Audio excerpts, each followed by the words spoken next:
Hello everyone, আমরা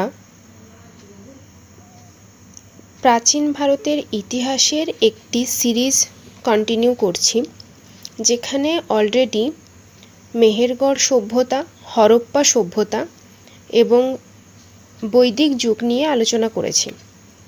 আজকে এই ক্লাসে ওয়েস্ট বেঙ্গল বোর্ডের যে ষষ্ঠ শ্রেণীর মানে ক্লাস 6-এর যে বইটি আছে, সেই বইটি থেকে যে সমস্ত টপিকগুলো ইম্পর্টেন্ট, সে টপিকগুলো নিয়ে আমি আলোচনা করছি পরপর। এই ক্লাসটি যারা ক্লাস 6-এ পড়ে তাদের জন্য প্রযোজ্য। এছাড়াও যারা আপার প্রাইমারি দেবেন, আপার প্রাইমারির সমস্ত অ্যাসপিরেন্টের জন্য খুবই উপকারী এবং বিভিন্ন এক্সামে যে সমস্ত এক্সাম বাকি আরও আসছে পশ্চিমবঙ্গে, সে সমস্ত এক্সামের জন্য কিন্তু খুবই ফলদায়ক হতে চলেছে এই ক্লাসটি। আজকে আলোচনা করব প্রাচীন ভারতের ইতিহাসে মেগালিথ সাইট সম্পর্কে, megalithic culture of ancient India. Megalith কাকে বলে? মেগালিথ কি বা কাকে বলে? মেগাস মানে হচ্ছে বড়, বড় এবং লিথোস মানে হচ্ছে পাথর। এই শব্দটি এসেছে মূলত গ্রিক শব্দ থেকে, তাই মেগালিথ মানে হচ্ছে যে বড় পাথর। প্রাচীনকালে মানুষ যখন বড় বড় পাথর ব্যবহার করে কবর দেওয়ার জায়গা বা স্মৃতিস্তম্ভ তৈরি করত, তাকে আমরা বলছি কি মেগালিথ। মানে যে সমস্ত বড় পাথর দিয়ে কবর তৈরি হতো, কবর দেওয়া হতো, তাকেই বলছি মেগালিথ। তাহলে এই শব্দটি এসেছে গ্রিক শব্দ থেকে। এগুলি প্রাক ঐতিহাসিক যুগের নিদর্শন।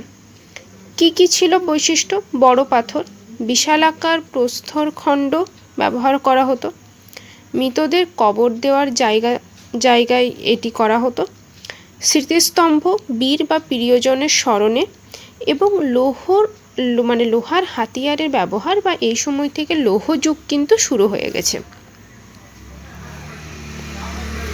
মেগালিথসের প্রকারভেদ। কত ধরনের পাথর ব্যবহার করা হতো, কি ধরনের পাথর ব্যবহার করা হতো এবং কিভাবে করা হতো, সেই অনুযায়ী প্রকারভেদটি করা হয়। Types of megaliths. প্রথম হচ্ছে ডোলমেন। দুটি খাড়া পাথরের ওপর একটি সমতল পাথর রাখা হয়, যেখানে টেবিলের মতো একটি কবরের ঘর হিসাবে ব্যবহৃত হতো। তাহলে ডোলমেন ছিল কি না, টেবিলের মতো দেখতে একটি পাথরের ঘর, যার নিচে কিন্তু কবর থাকতো। যেমন এরকম একটি পাথর, এরকম একটি পাথর এবং ওপরে একটি পাথর দেওয়া থাকতো টেবিলের মতো দেখতে, এবং নিচে থাকতো কি কবর। তো এটিকে বলা হচ্ছে ডোলমেন আকৃতির মেগালিথস। তারপর হচ্ছে কেয়ার্ন সার্কেল। ছোট পাথর দিয়ে বৃত্তাকারে সাজানো কবর, কবরের চারিদিকে পাথরের বেড়া দেওয়া থাকতো। মানে এরকম ছোট ছোট পাথর দিয়ে একটি বৃত্তাকারে সাজানো থাকতো এবং মাঝে থাকতো কি কবর। এই ছোট ছোট পাথর দিয়ে বৃত্তাকারে সাজানো থাকছে এবং মাঝে থাকছে কবর, এটিকে বলা হচ্ছে কেয়ার্ন সার্কেল। তারপর হচ্ছে মেনহির। মেনহির হচ্ছে একটি বড় পাথর মাটিতে খাড়াভাবে পোঁতা, অনেকটা ফলক, স্মৃতিফলকের মতো। এটি কোনো বীর বা মৃত ব্যক্তির স্মৃতিতে স্থাপন করা হতো। যে মাইল স্টোনগুলো হয় অনেকটা এরকম একটি বড় ফলকে করে পোঁতা থাকতো কবরের সামনে, এটিকে বলা হচ্ছে মেনহির। তারপর যদি আমরা দেখি সিস্ট। 4টি পাথর দিয়ে বক্সের মতো কবর তৈরি, ওপরে ঢাকনা পাথর থাকতো, মৃতদেহ ও সম্পদ রাখা হতো। এরকম 4টি পাথর, এরকম 4টে পাথর এবং ওপরে একটি ঢাকনা থাকতো এবং নিচে কবরের মৃতদেহ রাখা হতো, এবং তার সঙ্গে মৃতদেহর সঙ্গে যে সম্পদ রাখা হতো সেটি অনেকটি বক্সের মতো দেখতে। তারপর আমরা দেখছি টোপনি। মাটি ও পাথর দিয়ে ঢিবির মতো তৈরি কবর, ঢিবির ভেতরে কবরের ঘর থাকতো। এরকম হয়তো কবরের ঘর আছে এবং তার উপর পাথর দিয়ে, মাটি এবং পাথর দিয়ে ঢিবি করা হতো, এটিকে বলা হচ্ছে টোপনি। তারপর হচ্ছে উড়ান। মৃতদেহ পুড়িয়ে ছাই মাটির পাত্রে রাখা, এই পাত্র মাটিতে পুঁতে রাখা হতো। মাটিতে মৃতদেহকে পাত্রের মধ্যে রেখে মাটিতে পুঁতে দেওয়া হতো, এইটিকে বলা হচ্ছে উড়ান। তাহলে মেগালিথসের প্রকারভেদ সম্পর্কে আমরা দেখলাম। এরপর আমরা দেখব যে সমস্ত গুরুত্বপূর্ণ মেগালিথ সাইট ছিল, সেই সাইটগুলোর পরপর উদাহরণস্বরূপ আমরা পড়ব। প্রথমত হচ্ছে যেটি একটি বিশেষ সাইট মেগালিথ, সেটি হচ্ছে ইনামগাঁও। ইনামগাঁও কোথায় অবস্থিত? মহারাষ্ট্রে পুনা জেলাতে ভীম বা ভীমা নদীর তীরে অবস্থিত। 1400 থেকে 600 খ্রিস্টপূর্বাব্দে এটি আবিষ্কার করা হয়। কাদের দ্বারা আবিষ্কার করা হয়? না পুনে বিশ্ববিদ্যালয় দ্বারা 1968 খ্রিস্টাব্দে। কি বৈশিষ্ট্য ইনামগাঁওয়ের? মহারাষ্ট্রে পুনা জেলায় ভীমা নদীর তীরে অবস্থিত। এটি একটি গ্রামীণ নিদর্শন। যেহেতু ইনামগাঁও, গাঁও মানে আমরা জানি গ্রাম, তো সেখান থেকে ইনামগাঁও, এখান থেকেই বোঝা যাচ্ছে যে একটি গ্রামের নিদর্শন আমরা পেয়ে থাকি। এখানে বাড়ি, রাস্তা ও কুয়োর ধ্বংসাবশেষ পাওয়া গেছে। এছাড়া এখানে আমরা বাড়ি দেখতে পাই, বিভিন্ন রাস্তা এবং কুয়োর ধ্বংসাবশেষ আমরা দেখতে পাই। মানুষ কৃষিকাজ করত, জোয়ার, বাজরা, গম, ডাল, ধান চাষ ইত্যাদি ইনামগাঁওয়ের মানুষেরা করত। মৃতকে বাড়ির মেঝের নিচে সমাধি করে দেওয়া হতো। যে সমস্ত বাড়ি ছিল তার বাড়ির নিচে যে আঙিনা, সে আঙিনাতে মৃতদেহকে সমাধিস্থ করা হতো। কবরে মাটির পাত্র, গয়না ও হাতিয়ার রাখা হতো। যে কবরের সঙ্গে মানে মৃতদেহের সঙ্গে মাটির পাত্র, গয়না এবং হাতিয়ার রেখে দেওয়া হতো। দামি পাথরের হার পরা 2 বছরের বাচ্চা মেয়ের সমাধি আমরা ইনামগাঁওতে দেখতে পেয়েছি। এখান থেকে এটি প্রমাণিত হয় যে তারা পরলোকে বিশ্বাস করতেন, মানে পরজন্মে বিশ্বাস করতেন।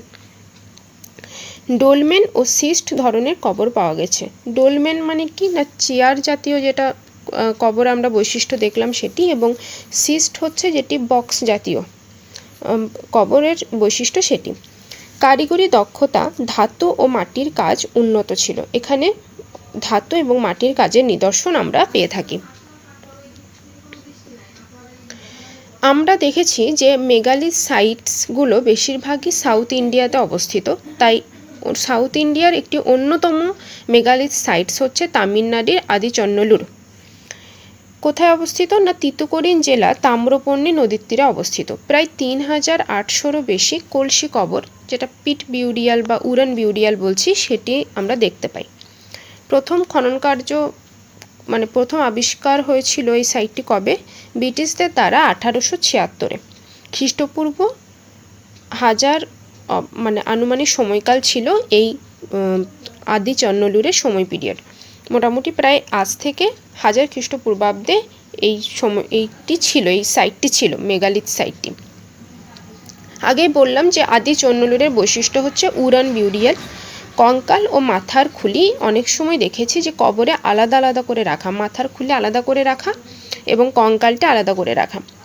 বিজ্ঞানীরা এটি বিশেষ ধর্মীয় প্রথার নিদর্শন বলছেন, যে এরকম তো আলাদা আলাদা আলাদা করে কেউ রাখে না, মৃতদেহকে নিশ্চয়ই কোনো বিশেষ ধর্মীয় বা ধর্ম তারা পালন করত। কবরের সঙ্গে সোনা, রূপার গয়না, লোহার হাতিয়ার, ব্রোঞ্জের তৈজসপত্র আমরা পেয়ে থাকি। এর থেকে প্রমাণ হচ্ছে কি যে কবরের সঙ্গে খাবার ও সম্পদ রাখায় এটি প্রমাণ করে যে তারা পরলোকে জীবনে বিশ্বাস করতে, মানে তারা পরজন্মে বিশ্বাস করতে যে মৃত্যুর পরে নিশ্চয়ই একটা জীবন পাবে, যেখানে তারা আবার সে গয়নাগাটি পরিধান করবে, হাতিয়ার ব্যবহার করবে, খাওয়া দাওয়া করবে, তাই তারা সেগুলি রেখে আসতো। এরপর আরেকটি সাউথ ইন্ডিয়ান সাইট যেটি কর্ণাটকে অবস্থিত, সেটি হচ্ছে ব্রহ্মগিরি। কোথায় অবস্থিত? না চিত্রদুর্গ জেলার।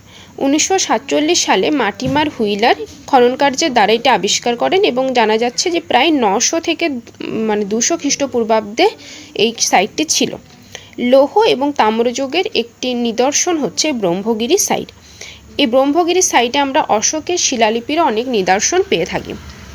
কী ধরনের বিউরিয়াল ব্যবহার হতো? না সিস্ট বিউরিয়াল, যেটা চারকোনা বক্সের মতো বিউরিয়াল, সেটা কেরান সার্কেল বিউরিয়াল, ছোট ছোট পাথর দিয়ে সার্কেল করে যে কবরটি দেওয়া হতো। এছাড়া পিট বিউরিয়াল, মানে পিট বিউরিয়াল বলতে গর্ত করে কবর দেওয়া হতো।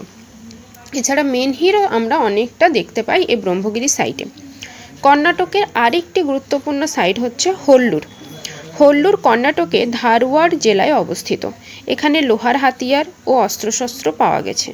সিস্ট এবং উরান বিউরিয়ালের আমরা প্রমাণ পেয়ে থাকি। মোটামুটি আজ থেকে 1000 খ্রিস্টপূর্বাব্দে এই সময় এই হোল্লুরে মেগালিথিক মানুষজন বসবাস করত। এছাড়া অন্যান্য গুরুত্বপূর্ণ সাইট কি? পোরকুলাম, যেটি কেরালায় অবস্থিত। কেরালার সবথেকে বিখ্যাত মেগালিথ সাইট হচ্ছে পোরকুলাম। হুডস্টোন ও ডোলমেন এখানে দেখতে পাওয়া যায়। পার্বত্য অঞ্চলে অবস্থিত। কোডাইকানাল। পর্বতের ওপর মেগালিথের সারি, ডোলমেন এবং মেনহির একসঙ্গে পাওয়া গেছে। এই কোডাইকানাল কোথায় অবস্থিত? তামিলনাড়ুতে। পর্যটন স্থান হিসাবেও বিশেষভাবে বিখ্যাত হচ্ছে এই কোডাইকানাল।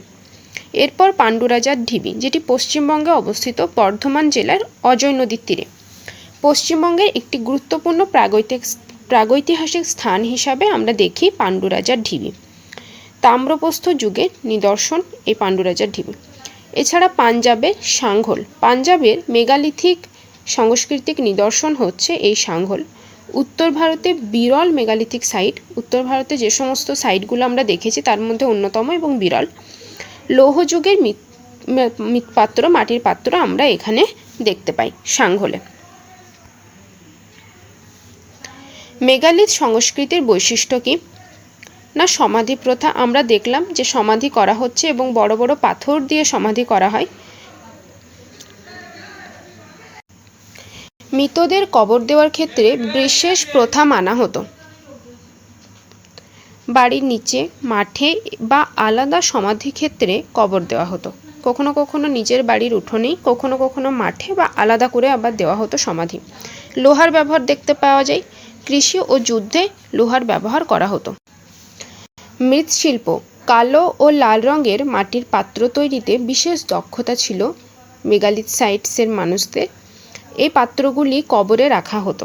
তারা পরলোকে বিশ্বাস করতেন। তাদের যে সমস্ত বৈশিষ্ট্যগুলো আমরা দেখলাম, খাবার রেখে দেওয়া কবরের সঙ্গে বা জিনিসপত্র, সোনা রূপোর গয়না, সেখান থেকে আমরা এটা প্রমাণ পেয়েছি যে পরলোকে তারা বিশ্বাস করতেন।